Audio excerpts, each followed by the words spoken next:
మన ప్రభువైన యేసుక్రీస్తు నామములో మీ అందరికి వందనాలు. దేవునికి స్తోత్రం. దేవుని మాటలు ఎందా కొద్దిసేపు శ్రద్ధగా.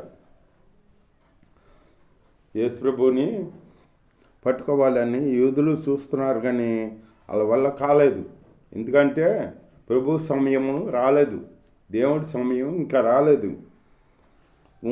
అంతవరకు వాళ్ళు దేవుని యేసయ్యని పట్టుకోలేరు. వాళ్ళు దేవుడి సమయం వస్తే కానీ, ఆయన సమయం వస్తే కానీ వాళ్ళు పట్టుకోలేరు. అలా కాదు. తాను ఈ లోకము నుండి తండ్రి వద్దకు వెళ్ళవలసిన గడియ వచ్చాను. ఈ లోకము నుండి తండ్రి వద్దకు వెళ్ళవలసిన గడియ వచ్చిందంట. వచ్చినప్పుడు యేసు పస్కా పండుగకు ముందే ఎరిగిన వాడై లోకములోనున్న వారిని తన వారిని ప్రేమించి వారిని అంతం వరకు ప్రేమించాడంట. వారు భోజనము చేయు సొండగా ఆయనను అప్పగించవలెనని సీమోను కుమారుడైన ఇస్కరియోతు యూదా హృదయములో అపవాది ఇంతకు ముందు ఆలోచన పుట్టించి ఉండెను. అపవాది ఆయన శిష్యుడు ఇస్కరియోతులో అపవాది దూరిందంట. అపవాది దూరి యేసయ్యను పట్టించేదాటి చేసింది. యేసయ్య వాళ్ళతో ఉండి అక్కడ ఉంటున్నాడు. యోధ యేసయ్యతో ఇక్కడ ఉంటున్నాడు. మళ్ళీ అక్కడికి వెళ్ళి శత్రువులతో ఆయన మాట్లాడుతూ బేరం మాట్లాడుకుంటున్నాడు అనమాట. ఇంత ఎంత ఇస్తా నాకు అప్పగిస్తే యేసయ్యని అనే బేరం ఆడుకుంటున్నాడు అనమాట. ఎందుకంటే ఏంటంటే డబ్బు అంటే ఆశ, ఆయనకి డబ్బు సంచి ఉంటుంది యోధ దగ్గర. అట్లా బేరమాడుకుంటున్నాడు అనమాట. దేవుడి సమయం వచ్చింది. సీమోను కుమారుడు ఇస్కరియోతు యూదా హృదయంలో అపవాది ఇంతకు ముందు ఆలోచన పుట్టించాను కనుక తండ్రి తన చేతికి సమస్తము అప్పగించాననియు తాను దేవుని వద్ద నుండి బయలుదేరి వచ్చాననియు దేవుని వద్దకు వెళ్ళవలసి ఉన్నదనియు యేసు ఎరిగి దేవుడి వద్దకి వెళ్ళవలసిన సమయం వచ్చింది. యేసయ్యకి సమయం వచ్చిందని ఎరిగి అప్పుడు ఒక తుమ్మాలు తీసుకొని నడుమునకు కట్టుకుని ఒక తుబాలు తీసుకుని అనమాట. నడుమునకు కట్టుకుని అందరి కాళ్ళు కడిగాడనమాట.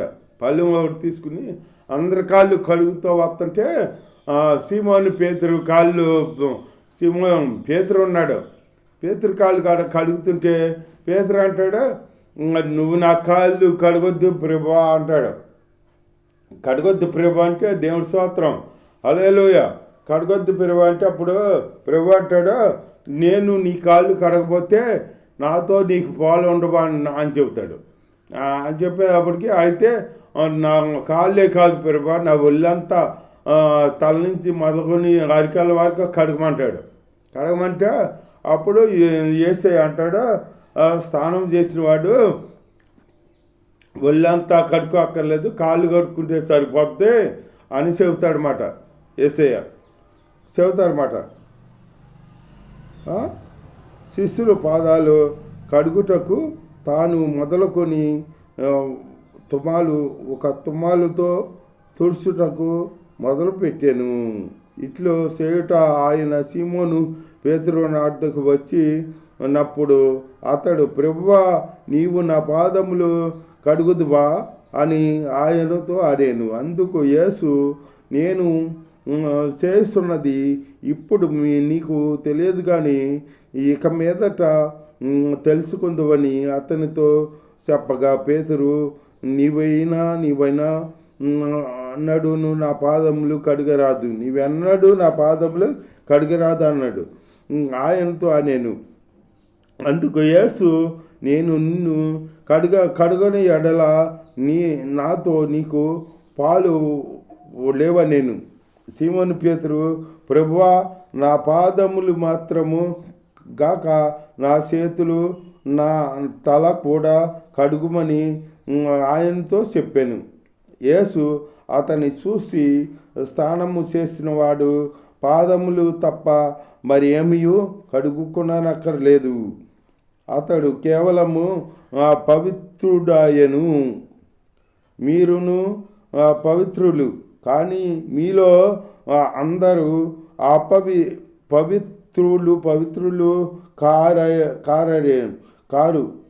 తాను అప్పగించు వానిని ఎరిగాను గనుక మీలో అందరూ పవిత్రులు కారని ఆయన చెప్పాను. అంటే వాళ్ళు ఒక కలత రేగిందన్నమాట. మనలో గొప్పవాడెవరో అని వాళ్ళు చెప్పుకుంటున్నారన్నమాట. నీకంటే నేను గొప్ప అని చెప్పుకుంటున్నారన్నమాట. చెప్పుకుంటుంటే వారి పాదములు కడిగి తన వస్త్రము వేసుకొనిన తర్వాత ఆయన మరలా కూర్చుండి, నేను మీకు చేసిన పని మీకు తెలిసినదా? బోధకుడనియు ప్రభువనియు మీరు నన్ను పిలుస్తున్నారు. నేను బోధకుడను ప్రభువును కనుక మీరెట్లు పిలుచుట న్యాయమే. కాబట్టి ప్రభువు బోధకుడనైనా నేను మీ పాదములు కడిగిన వెడల మీరును ఒకరినొకరు కడుక్కొనవలసి ఉన్నదని అనెను. మీకు చేసిన ప్రకారము మీరును చేయవలేను అన్నాడన్నమాట. దేవుడు మనకే ప్రతిదీ మాదిరి చూపి చూపాడనమాట. దేవుడు చేయకుండా మనల్ని చేయమనలా.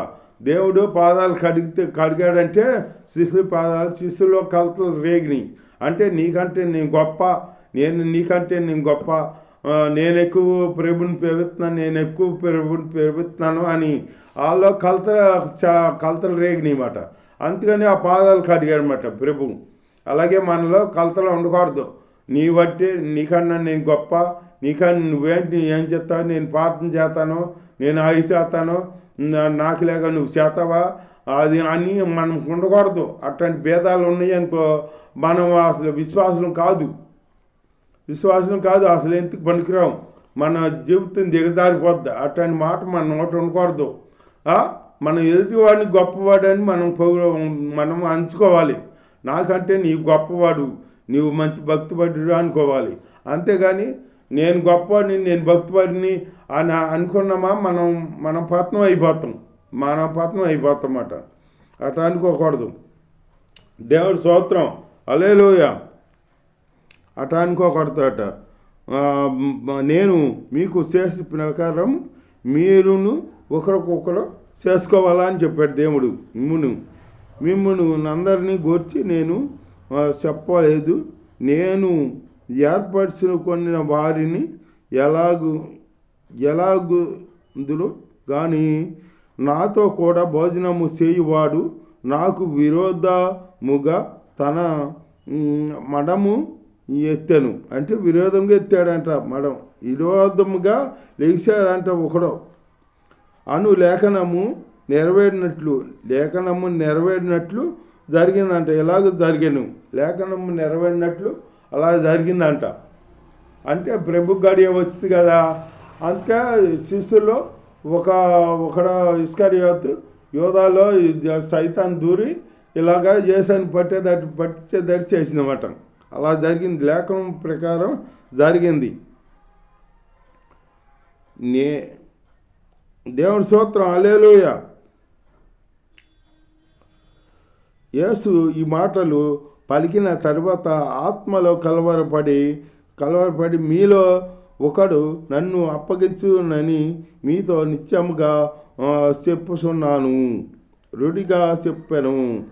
ఆయన ఎవరిని గూర్చి ఎలాగూ చెప్పాను అని శిష్యులు సందేహింపడుచు ఒకరి తట్టు ఒకరు చూసుకొనిచుండగా ఆయన శిష్యులలో యేసు ప్రేమించిన ఒకడు యేసు రొమ్మున ఆనుకొని చుండెను. ఆ గడిక ఎవరిని గూర్చి ఆయన చెప్పాను అది తమకు చెప్పబడిన సిమోను పేతురు అతనికి చేసాయిగా చేశాను.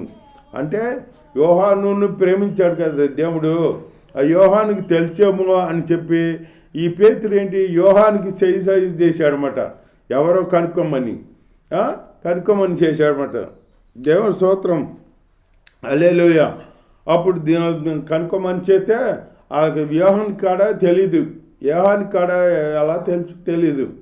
అది ప్రభు ఇది సిమోను పేతురు ఇలాగ బేరమాడుకొని యేసయ్యన పట్టించాడని అన్నీ యేసయ్య తెలుసు కానీ యేసయ్య మౌనంగా ఉన్నాడు. ఏంటంటే నేను మనిషి కుమారుడు లేఖనం చెప్పిన ప్రకారం పోవాల్సి ఉంది, కానీ ఎవరి చేత అయితే మనిషి కుమారుడు అప్పగించబడుతున్నాడో అతనికి శ్రమ అన్నాడు. అతనికి శ్రమ, అతను పుట్టకుండా ఉంటే ఎంతో బాగుండు అని చెప్పాడనమాట. పుట్టకుండా ఉంటే ఎంతో బాగుండు అన్నాడనమాట దేవుడు. యేసయ్య అన్నాడనమాట. దేవుడి స్తోత్రం, హల్లెలూయా. అతడు యేసు రొమ్మున ఆనుకున్న ప్రభువా వాడెవడో అని అడిగాను. అందుకు అంటే యోహాను ఆనుకున్నాడు కదా యేసు ప్రభు రొమ్ముని, యోహానుకి తెలుసమని వీళ్ళు చేసాగు చేస్తున్నారు అనమాట. అలా ఎవరికి తెలీదు, ప్రభుకి మటుకే తెలుసు. ఇస్కరియోతకి వాడు వెళ్ళిన తర్వాత యేసు ఇట్లా నేను ఒకప్పుడు ఇతడు మనిషి కుమారుడు మహిమపరచబడవలసి ఉన్నది, మనిషి కుమారుడు మహిమపరచబడవలసి ఉందన్నమాట అని చెప్పాడన్నమాట యేసయ్య. దేవుడి స్తోత్రం. ఆయన అందు మహిమపరచబడే ఉన్నాడు దేవుడు. ఆయనందు మహిమపరచబడవలసిన బడిన ఎడల దేవుడు తనందు ఆయనను మహిమపరచును, వెంటనే ఆయనను మహిమపరచును. పిల్లలారా, ఇంకా కొంతకాలము మీతో కూడా ఉంటాను, ఇంకా కొంతకాలం మీతో కూడా ఉంటాను, తర్వాత తండ్రి దగ్గర వెళ్ళిపోతానని చెబుతున్నాడు అన్నమాట యేసయ్య. మీరు ఒకరినొకరు ప్రేమించుకోనవలెను, మీకు కొత్త ఆజ్ఞ ఇస్తున్నాను, నేను మిమ్మల్ని ప్రేమించి నట్టి మీరును ఒకరినొకరు ప్రేమింపవలెనను.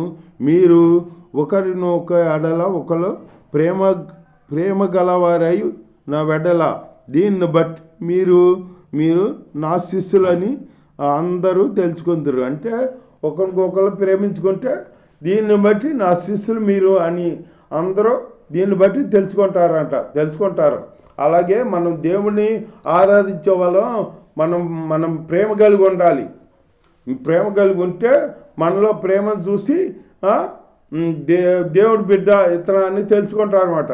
అట్లాంటి తెలుసుకునే జీవితం కలిగి మన ప్రవర్తన మంచిగా ఉండాలి అన్నమాట, మంచిగా జీవించాలి. అలాగే ఉండాలి మనం. దేవుడి బిడ్డ నువ్వు అని చాలాలు అందరం. ఒకసారి అంట యేసన్ గారు ఇలాగ బస్సు ఎక్కుతుంటే అందరూ వచ్చి తోసేస్తుంటే ఆయన హాల్లో వెళ్తామని దిగులే అని చెప్పి వెనకొచ్చేస్తున్నాడంట. అట్లా వెళ్తున్నాడంట, అందరూ వచ్చేస్తుంటే వెనకొచ్చేస్తున్నాడంట. వెనకొచ్చేస్తుంటే ఒక ఆవిడ అక్కడ ఏదో అమ్ముకుంటా అక్కడ యేసన్ గారిని చూత ఉందంట. చూత ఉండి ఆవిడ దగ్గరికి వచ్చి అందంట యేసన్ గారిని, నువ్వు యేసయ్య బిడ్డవయ్యా అందంట. యేసయ్య బిడ్డవయ్యా అందంట. ఎందుకంత యేసన్ గారు ఏమన్నా సిలువ వేసుకున్నాడా? వేసుకోవాలా. బైబిల్ పట్టుకోవాలా. తెల్ల బట్టలు వేసుకున్నాడా? వేసుకోవాలా. నేను దేవుడు బిడ్డనని ఏదైనా బోర్డు తగిలించుకున్నాడా? లేదు. అలాగే ఆయన ప్రవర్తన చూసింది, ప్రేమ కలిగిన ప్రవర్తనని. ఒకళ్ళని ఏమనకుండా ఆయన ఉంటున్నాడు, ఆయన వచ్చేస్తున్నాడు, ఒకళ్ళని అనే స్వభావం లేదు ఆయనలో అని దేవుడి బిడ్డ అందమాట తెలుసుకుందన్నమాట ఆవిడ. అలాగే మనల్ని చూసినట్లు దేవుడి బిడ్డ నీవు అని అనాలన్నమాట. అంతేగాని మనం దేవుడి బిడ్డగా ఉండాలి, దేవుడి బిడ్డలుగా మనం ఉండాలి, దేవుని గణపరచాలి. అంతేగాని మనం లోకం బిడ్డలుగా ఉండకూడదు, లోక వాళ్ళతో సాహసం చేయకూడదు, లోకం సాహసం మనలో ఉండకూడదు. అది ఎప్పుడో అయిపోయింది, లోకంలో ఉన్నప్పుడు అట్లా చేసామో అయిపోయింది. ఇక మట్టుకి దేవుడితో సాహసం చేసుకుంటూ దేవుళ్ళలో ముందుకు సాగే కృప ధన్యత మనం కలిగి ఉండాలి. అలాంటి జీవితం దేవుడు మనకు అనుగ్రహించుగాక. దేవుడి వాక్యం దీవించుగాక. ఆమేన్.